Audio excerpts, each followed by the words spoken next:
Maraming Pilipino pa rin ang nalilito, bakit ang daming kaltas ng sahod nila dito sa Japan?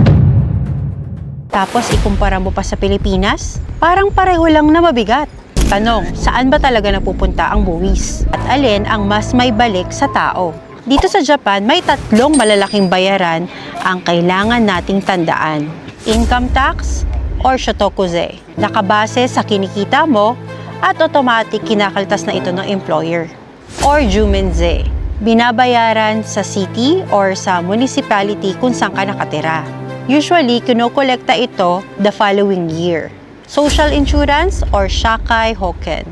Malaking bahagi pero ang kapalit nito ay health insurance, pension, at unemployment benefits. Plus, consumption tax na 10% sa halos lahat ng bilihin. Samantala sa Pilipinas, progressive din. Pero kadalasan, mas ramdam ng ordinaryong empleyado dahil hindi laging maayos ang collection at reporting. Value-added tax or yung VAT, 12% sa goods and services. Mas mataas kaysa sa 10% sa Japan. May iba pang excise taxes tulad ng langis, alak, at sigarilyo.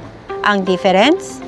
Dito sa Japan, kahit malaki ang kaltas, ramdam natin ang balik.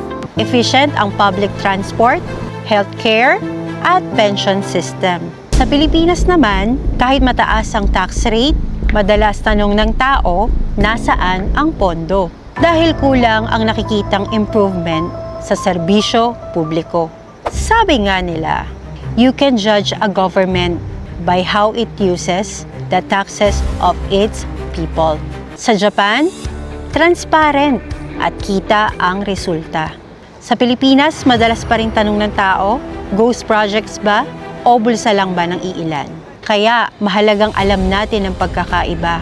Hindi para lang magreklamo na kung kaya ng Japan, kaya rin dapat ng Pilipinas. Basta't tapat at malinaw ang pamamalakad.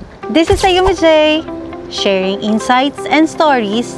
Let's explore more about Japan together.